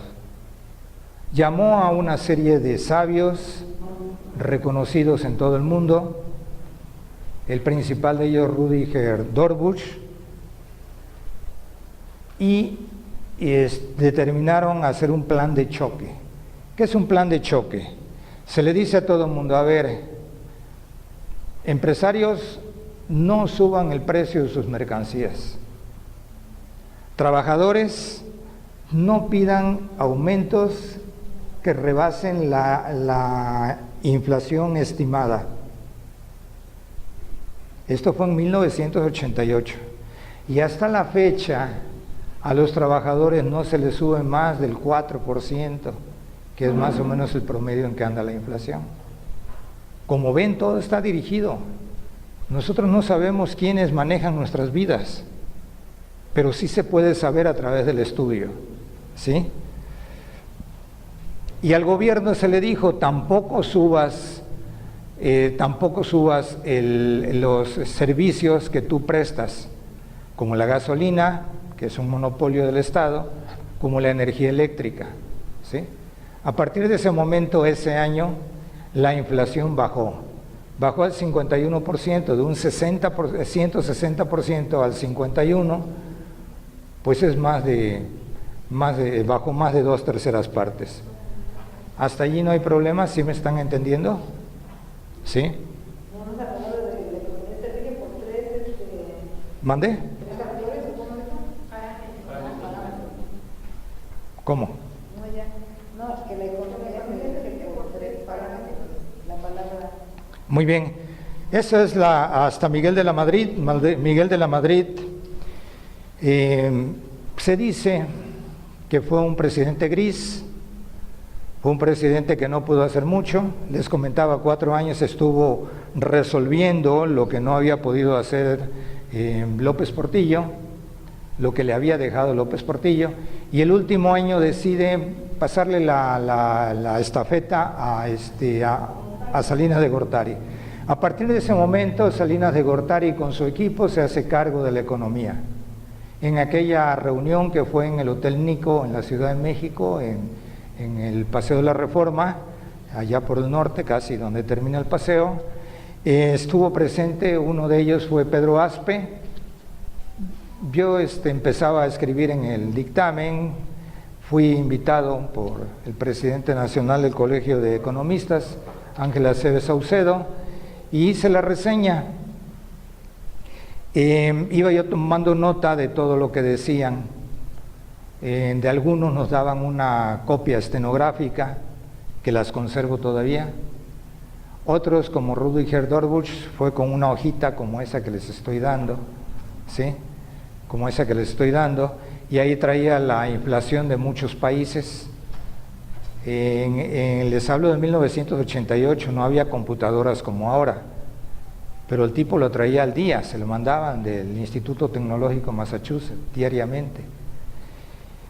Lo tenía en la mano, vino, dio su conferencia en inglés, había traductores, posteriormente lo entrevisté, mi traductor fue Ángel Aceves Saucedo, y él esbozó y dio su visto bueno para el plan de choque que se iba a establecer en México. A partir de ese momento, las tres fuerzas, la fuerza social, la fuerza pública y la fuerza privada, la privada son los empresarios, la social son los trabajadores y la oficial es el gobierno, se alinearon los astros, ¿sí? A partir de ese momento ya hay un orden económico. A lo mejor no es el que todos queremos, pero hay un orden, ¿sí? A partir son tres sectores: el público, que es el gobierno; el social, que son los trabajadores y los campesinos. Siempre que piensen en el sector social, piensen en trabajadores y campesinos. ¿Quiénes están organizados? Los trabajadores. Los campesinos no pueden organizarse. ¿Por qué? Porque están dispersos en todo el territorio nacional. Sus asociaciones están un poco divididas, no son muy representativas, ¿sí? Entonces, en aquella época, cuando les cuento, Fidel Velázquez estaba muy fuerte, la CTM estaba muy fuerte. La CTM firmó este pacto, estuvo de acuerdo, ¿sí? Por el sector gobierno lo firmó Petricholi, que en ese momento era el secretario de Hacienda oficialmente, pero ya Salinas ya había metido a Pedro Aspe, ya Pedro Aspe andaba allí, ¿sí? Pedro Aspe era secretario de Programación y Presupuesto, pero ya andaba viendo cuestiones de la deuda y de todo eso, ¿no?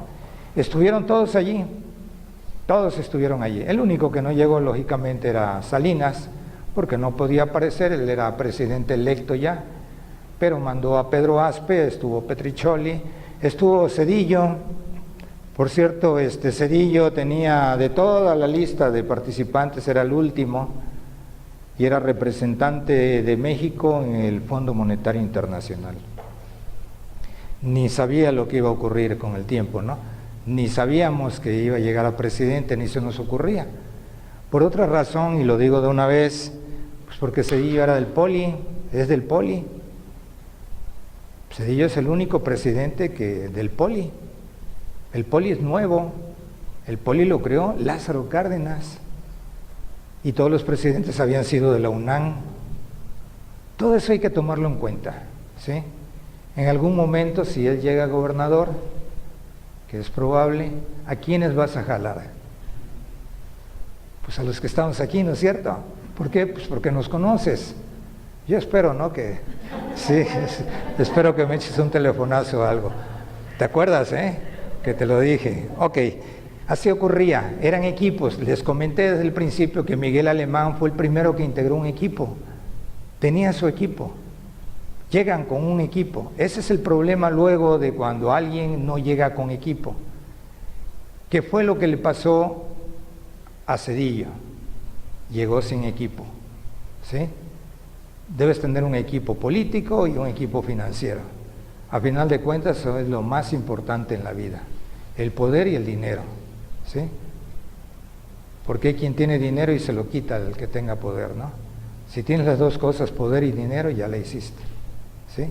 Y si tienes poder y no tienes dinero, pues como decía Jan González, ¿no? Un político pobre es un pobre político, ¿no? Bien, volvemos entonces a lo que estábamos viendo hace un momento. Estábamos en Miguel de la Madrid Hurtado. Miguel de la Madrid Hurtado se va, llega Carlos Salinas de Gortari. Carlos Salinas de Gortari, yo sé que no lo queremos, yo no lo quiero, ustedes tampoco, menos ahora que nos puso a Peña Nieto de presidente. Ha de estar, no sé si se dan cuenta, pero no aparece por ninguna parte, ¿sí? No, nadie dice, oye, mira, ¿qué nos dejaste? Ya ves que tú le... Pero en fin, Carlos Salinas de Gortari reordenó las finanzas. Asper Mella, que no es muy simpático, no le gusta dar entrevistas a los periodistas, es un poquito tímido o bastante tímido, pero es un genio de las finanzas. Citó a todos los que le debíamos, que eran muchos, 500 bancos en todo el mundo, y reestructuró la deuda. ¿Cómo se reestructura una deuda? Les digo por si ustedes tienen una deuda por allí, ¿sí? O varias deudas que todos tenemos. Por ejemplo, hay veces que se acercan a mí porque, entre otras materias que doy finanzas, y todo el mundo piensa que sé mucho de finanzas, ¿no? Me dicen, oye, el banco me dice que me va a hacer esto, el otro, ¿qué hago? No le pagues, ¿sí? Y 6 meses después, oye, que el banco ahora me quiere, no te va a hacer nada, hombre. Hasta que un día llega y me dice, oye, el banco me ofrece que si le pago el 20%, cancela todo. Órale, ¿ya ves? ¿Qué pasa si hubieras pagado en aquella ocasión? Si vas y firmas todo. Bueno, lo que hizo Pedro Aspe fue reestructurar la deuda. Pero eso no dice que ya cambió. Antes sí se podía. No, mire, es cuestión de cada banco y la forma en que usted lo pueda negociar, ¿sí? Nunca será con todo mundo. No puede ser con todo mundo. Es la forma en que usted se comporte, ¿no? De todos modos, los bancos siempre, mire, si la tienen a usted en cartera vencida y nunca lo van a recuperar, prefieren recuperar una parte y se acabó, ¿sí? Porque los bancos también tienen problema con su cartera vencida, porque dicen, le prestaste y no te diste cuenta que no te iba a pagar, ¿sí? Entonces es su responsabilidad. El que prestar es fácil, el problema está recuperarlo. Y cuando se presta, precisamente les comentaba, la tasa de interés está en función de lo que usted me va, de la seguridad que tenga que usted me va a pagar. Si yo tengo una persona que viene a pedir prestado y sé que es improbable que me pague, le cobro una tasa de interés alta. Si yo tengo una persona que es segura, que se va a ir a otro banco porque es solvente, pues mejor le doy una tasa baja para que se quede conmigo, ¿sí? Todo depende cómo se pueda negociar. Bien, ¿qué hizo Pedro Aspe? Reunió a los 500 bancos en un hotel de Nueva York, los puso en filas y fue negociando con ellos. ¿Cuánto te debo a ti? Pues me debes 20,000 millones, ¿sí? ¿Y a ti cuánto te debo? Y a ti, y a ti, y a ti, y a ti, ¿sí? Bueno, te voy a pagar la mitad. No, ¿cómo crees? Bueno, entonces no te pago. Bueno, pues ya, págame el 60%, vaya, órale, se le paga, ¿sí? Y dicen ustedes, ¿de dónde consigo ese dinero? Bueno, voy con uno que tiene mucho dinero, me va a prestar para liquidar a todos los chiquitos, ¿sí? Fue lo que hizo Pedro Aspe, fue con el Fondo Monetario Internacional, el Fondo Monetario lo apoyó y logró reestructurar la deuda, porque así reestructuran los gobiernos la deuda. Lo acaban de hacer hace pocos años los argentinos, cuando vivía Kirchner, el esposo de Cristina, la que estuvo enferma hace poco y que en este momento le están revisando sus cuentas de los hoteles, porque ahora sucede que tiene muchos hoteles en Argentina, en Calafates, casi al sur de Argentina, y le están revisando sus cuentas porque hay una situación de lavado de dinero con alguien, ella le daba facturas, le dio 1,000 cuartos, 1,000 cuartos, le alquiló 1,000 cuartos a ese señor. En fin, tiene un tal Bárcenas, tiene muchos problemas, léanlo, salió hoy en El País y lógicamente en La Nación de Argentina, y en el otro periódico, El Clarín de Argentina, que por cierto, hay que leer estos periódicos porque en El Clarín de Argentina no quieren a Cristina, porque Cristina se puso a investigar y encontró que los hijos de la dueña no son sus hijos, que son de aquellos de la guerra sucia que se quedaron sin padres y que ella los adoptaron. Pero los muchachos, porque hoy ya son unos muchachos, pues dijeron que si ya no tenían padres, preferían quedarse con la señora Herrera, que así se apellida la dueña del Clarín, ¿sí? Que siempre fue buena con ellos, ¿no? Pero Cristina hizo una investigación y todo eso. Ahora la están investigando a ella, que ya se va, pero es otro país, ¿no? Como el nuestro, nosotros no tenemos problemas, ¿no? Nosotros no, son esos países escandalosos que siempre salen en la nota roja, nosotros no. Bien, les comento porque ahora va el show de Cristina, ¿no?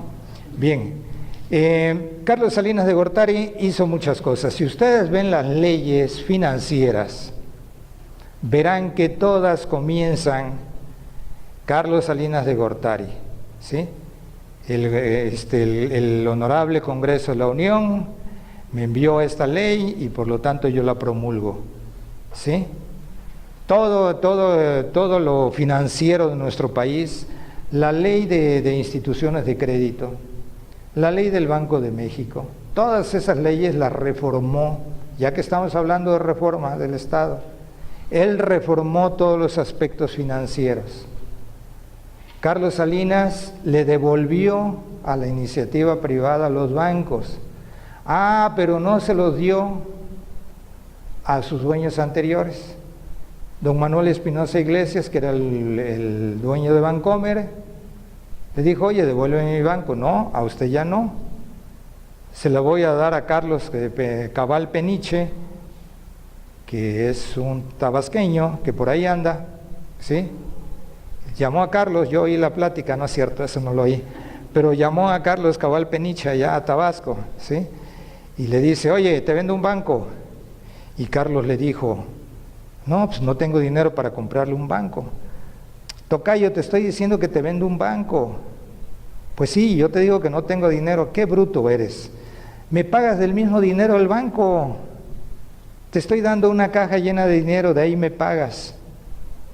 Pues sí, ¿verdad? Y entonces Carlos Cabal Peniche compró su banco y muchos compraron sus bancos, ¿sí? A muchos les dio bancos, pero ya no fue la clase política, la clase banquera anterior, ya no fueron ellos, ya fue otra clase política.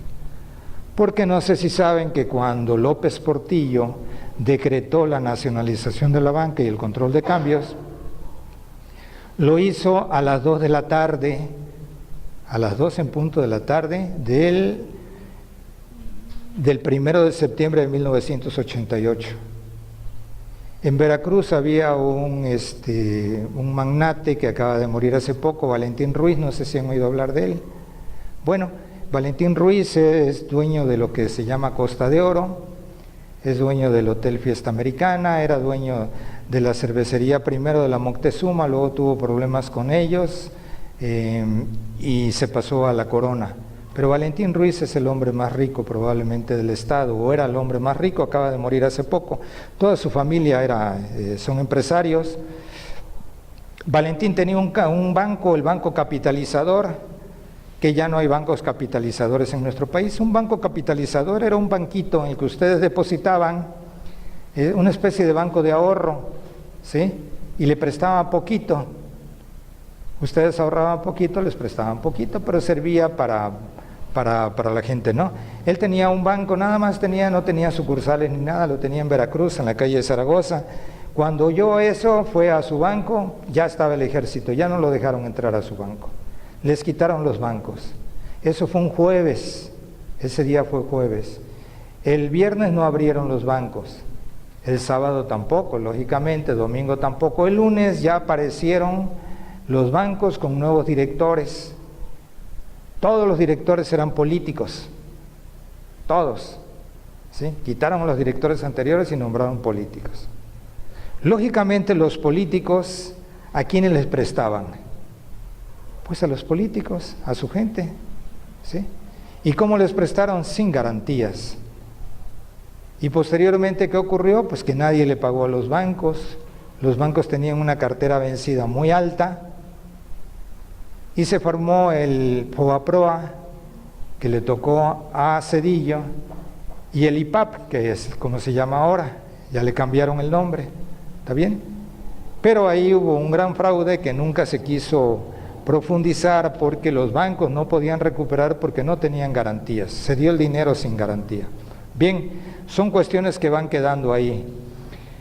Carlos Salinas de Gortari, sabemos cómo fue su gobierno, fue un gobierno que tuvo altibajos, ¿sí? Poco a poco fue recuperando la situación del país. El primer año de su gobierno bajó la inflación al 20% y de ahí en adelante la fue bajando poco a poco, ¿sí? Hasta estabilizar las finanzas aparentemente. En algún momento de su gobierno pidió prestado por medio de los tesobonos, inventó un instrumento como ahora se inventaron las bursatilizaciones que ustedes han oído. Él inventó un instrumento que se llamaba tesobonos, ¿sí? ¿Qué quiere decir tesobonos? Pues bonos del tesoro, respaldados por dólares, y les puso vencimiento los primeros días del año 1995, ¿sí? Del año 1995. En 1994, el año 1994 fue pésimo para Salinas y para el país. En enero ocurre lo de Chiapas, ¿sí? Lo increíble, lo de Chiapas, que hasta la fecha subsiste, y luego más adelante, en el mes de marzo, creo que el 19 de marzo, matan a Colosio, que ya era propiamente el presidente, el candidato, el más importante candidato a la presidencia de la República, que Salinas de Gortari tenía esperanzas en él, en fin, una serie de cuestiones. Fue pésimo el año para Salinas. Tienen que nombrar a alguien, nombran a Zedillo. Ya Zedillo, por mucho que era del equipo de Salinas, él era del Poli, y aunque no lo crean, origen es destino, ¿sí? Origen es destino. Si yo soy del puerto de Veracruz, toda la vida voy a ser del puerto de Veracruz, chico. ¿Está bien?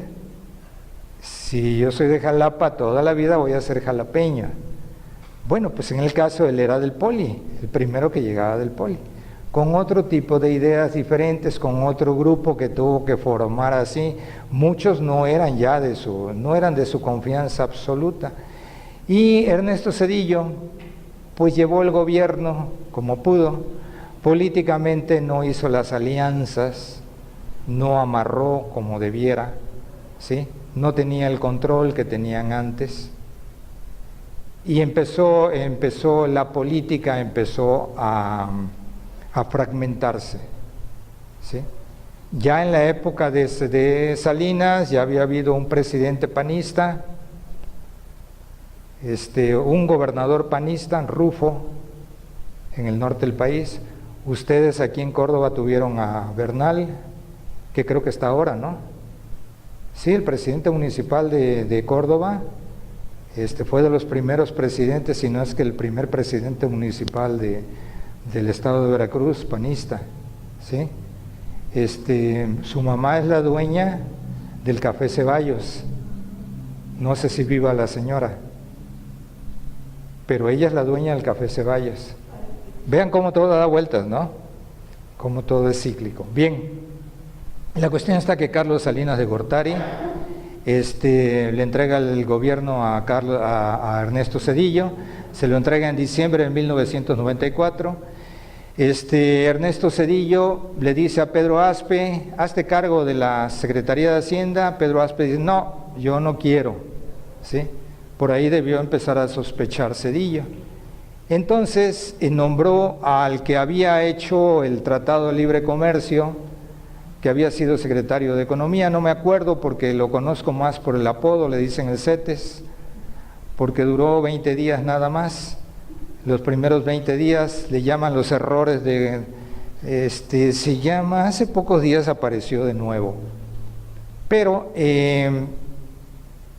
duró 20 días nada más como secretario de Hacienda.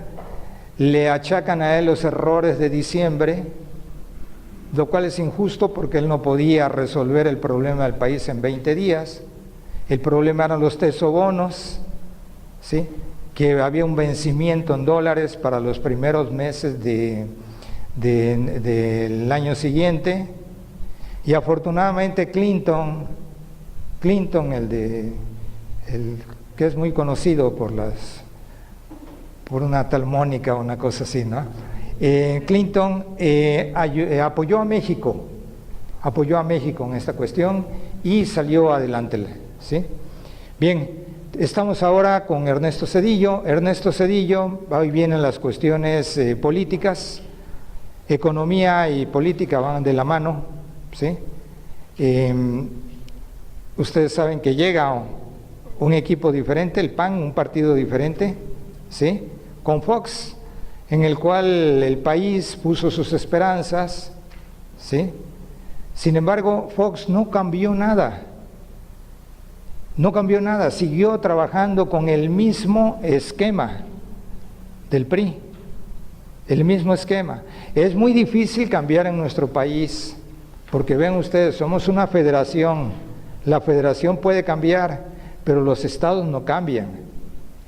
El estado de Veracruz seguía teniendo un gobernador priista, ¿sí? En esos días, y es importante que lo enfaticemos, en la época de Vicente Fox se formó un organismo que quiero que lo anoten y le den seguimiento, la CONAGO. ¿Saben qué es la CONAGO? Confederación Nacional de Gobernadores. A ver, duro, para que lo oigan. Confederación Nacional de Gobernadores. Confederación Nacional de Gobernadores. Esta confederación se debe principalmente a un perredista que anda por ahí. La formaron para hacer un contrapeso al gobierno federal y la formaron copiando a un organismo que existe en Estados Unidos desde hace más de un siglo. En Estados Unidos lo normal es que los gobernadores lleguen a presidente de los Estados Unidos. Reagan fue gobernador de California. Los Bush, padre e hijo, fueron gobernadores de Texas. Carter fue gobernador de Georgia. Clinton fue gobernador de Nebraska. El único que se barrió ahora fue un senador, Obama, ¿sí? Obama fue algo extraordinario, pero normalmente son los gobernadores. Los gobernadores en Estados Unidos, allá sí funciona el federalismo, y vamos a hablar del federalismo porque es lo que yo quisiera que ustedes comprendieran bien. El federalismo es una figura muy interesante. Les voy a pedir que lean este mes algo de federalismo, cuáles son los estados federalistas más importantes del mundo, y vean ustedes cómo progresan. Alemania, Suiza, son Estados Unidos, lógicamente, ¿sí? Yo quisiera que pudiéramos platicar de las formas de gobierno que tienen en otros países que son mejores que las nuestras. Nosotros tenemos que cambiar nuestra forma de gobierno. Hace unos días, a principios de este mes de noviembre, se dio a conocer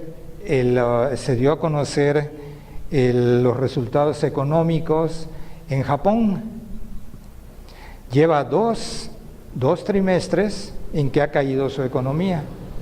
Cuando una economía cae dos trimestres, cae en recesión. La vida en las economías no se mide por años, se mide casi por estaciones, por 3 meses. Japón tuvo 2 caídas este año. El primer ministro, Abe, así se apellida, Abe, con B grande, Abe iba muy bien, había sacado del bache a los japoneses estaban muy mal, ya ven que tuvieron el problema del surimi, dice Ninel Conde, ¿no? No se dice así, ¿no? Bueno, el tsunami, ¿sí? Y estuvieron paradas, apenas están arrancando de nuevo sus plantas nucleares, ¿sí? Japón tuvo problemas muy grandes y no pidió ayuda a nadie. Lo que pasa es que Japón tenía un buen superávit y tenía una gran reserva, tenía reservas muy fuertes, ¿sí? Bueno, pues Japón estaba saliendo del bache, pero falló 2 trimestres. Abe, el primer ministro, está llamando a nuevas elecciones. Disolvió su parlamento, o sea, su Congreso, lo puede hacer él como primer ministro, y llama a nuevas elecciones. Si vuelven a quedar su partido, que es un partido fuerte, si vuelve a quedar su partido, él vuelve a quedar de primer ministro, si no, él se va. Así funciona en Japón, y nadie hace ruido, ¿sí? En Japón ustedes vean que se va un primer ministro y no pasa nada. Y tienen un emperador Japón. Entonces, ¿cómo puede convivir lo antiguo y lo moderno? Porque no podemos decir que Japón no sea moderno. ¿Está bien? Esas formas de gobierno son las formas que se requieren ahora, que obligan los tiempos, ¿eh? Y el federalismo es una magnífica forma de gobierno. Si lo hiciéramos en el matrimonio sería todo dar. El federalismo es que nadie está, que puede uno ser independiente, totalmente independiente, ¿sí? Podríamos decir amigos del camino, del itacate, no. Por ejemplo, aquí en nuestro país, todos los impuestos los maneja el gobierno federal. Le manda a los estados el 20%, pero el 20% repartido entre los 32 estados, 31 más el Distrito Federal, el 20%. Es algo tan grande que nadie lo ve, ¿sí? Hay cosas que son tan grandes, tan importantes que no lo vemos. Luego pasa en el matrimonio, un matrimonio se va desviando, ya van a decir, ya empezó con su matrimonio. No, es que pasa en un matrimonio, que es lo que podíamos hablar, a lo mejor todos lo tenemos en común, en una pareja, ¿no? Hay un momento que ella comienza a abusar, ¿sí? Y a lo mejor, pues de que sacar la basura, le dice, ahora lávame los trastos, y ahora esto, lo otro, ¿no? Y sin darse cuenta se va desviando, ¿sí? ¿Qué es el federalismo? El federalismo es que todos, que tengamos nuestra propia autonomía, que si él está casado con una profesional, la respete a ella como profesional y ella lo respete a él, ¿sí? Por ejemplo, todos los impuestos se van al DF, se van al gobierno federal. De esto nos devuelven el 20%. Sí, por una ley de coordinación fiscal que dice que cada año el Congreso y el Congreso local y el gobernador ceden sus derechos de cobrar impuestos al gobierno federal. Cada año hay que ratificar esto, ¿sí? Hay dos grandes impuestos federales. Uno es el impuesto a la renta que todos nosotros pagamos. Es el impuesto más fácil de recaudar. Lo pagamos sin darnos cuenta. Se lo quitan de su cheque. Se lo quita el patrón y lo entrega al gobierno, ¿sí? El otro es el IVA, también es fácil de cobrar. Si usted se toma una Coca-Cola ya pagó IVA. Peor todavía, pagó IVA y el impuesto especial sobre producción y servicios, ¿sí? Compra usted gasolina, paga IVA y el impuesto especial sobre producción y servicios. Todo ese dinero se va al DF. De ahí nos mandan el 20% a todos los estados, ¿sí? Los estados reciben ese dinero, se quedan con el 80% y reparten entre los municipios el 20%. Hacen lo mismo. Por esa razón los estados y los municipios están endeudados, porque luego tienen compromisos mayores que no tienen que ver con esta fórmula. Si ustedes, si tuviéramos tiempo o pudieran ver la ley de coordinación fiscal, verán que es una fórmula un poco rara, pero en pocas palabras podríamos decir lo siguiente: es en función del número de habitantes que tenga cada estado. Por ejemplo, el estado de Veracruz tiene alrededor de 8 millones de habitantes. Le toca una buena cantidad, ¿sí? Pero igual le toca a Chiapas en función del número de habitantes. Muchos dicen, es que tenemos que ayudar a los hermanos chiapanecos. Sí, pero es que no lo ayudo yo, lo ayuda el gobierno federal con mi dinero, ¿sí? Y el gobierno federal pues maneja todo el dinero y lo maneja en función, pues lógicamente, de los intereses federales. En Estados Unidos no es así, porque hay que comparar. Hay que ver de otros países para ver por qué ellos avanzan y nosotros no. En Estados Unidos, el impuesto a la renta, que es el que les comentaba, que es el que pagamos todos, que es en función de lo que ganamos, el impuesto a la renta es el rey de los impuestos, porque el que gana paga, el que no gana no paga, ¿sí? El impuesto a la renta lo cobra el gobierno federal. El IVA, que allá no hay IVA, y el tax, pero es parecido al IVA, un impuesto al consumo, un impuesto indirecto, un impuesto que pagamos sin darnos cuenta cuando compramos algo. Y tiene esta lógica: compras, es que tienes dinero, dame una partecita, dice el gobierno, ¿no? Es un impuesto indirecto, no duele, ¿sí? Más que cada año, porque con el IVA juegan los presidentes, empezó al 10%, ¿quién creen que lo puso? López Portillo, él fue. López Portillo trajo el IVA a México. Bueno, estamos ahora ya en quién estábamos. Vicente Fox Quesada, hay poco que decir de él, es muy reciente. La verdad es que no cambió las estructuras, no reformó el Estado, ¿sí? Tal vez no tenía el apoyo suficiente, tal vez muchas cosas. La cuestión está que Fox dejó las cosas como estaban. Hoy leía, hace un momento leía en el Universal, que lo acusan de que le dio manga ancha al crimen organizado, que no lo combatió, que tuvo que llegar Calderón a combatirlo, ¿sí? Y ya hay quien está sugiriendo, dando ideas raras en el sentido de que hay que pactar con el crimen organizado y tonterías de ese tipo, ¿no? Ese es Vicente Fox Quesada, y luego viene Felipe Calderón Hinojosa, ¿sí? No hemos tenido grandes problemas económicos. Si bien la desigualdad es mayor, tenemos al hombre más rico del mundo.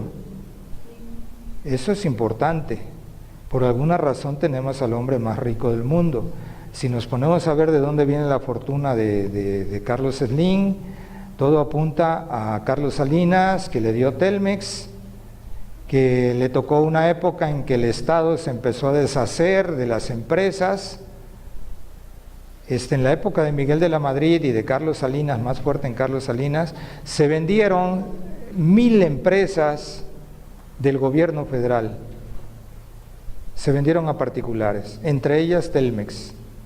Y además se le vendieron con grandes facilidades, y por otro lado, se les dio oportunidad. Telmex se le dijo a Carlos Slim: te voy a dar 4 años sin dejar entrar a compañías extranjeras, a pesar de que ya estaba por firmarse el Tratado de Libre Comercio y todo eso, ¿sí?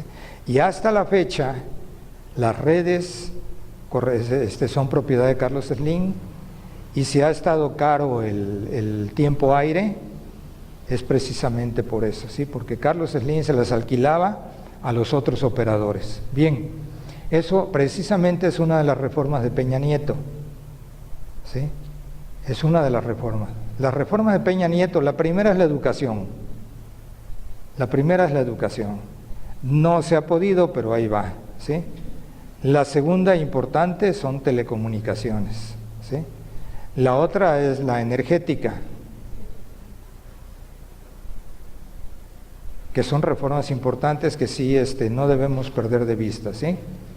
Bien, ¿hasta aquí hay algún problema? Son las 6 de la tarde, ¿podemos descansar 10 minutos? ¿Sí? Bien. ¿Apagas eso? Gracias.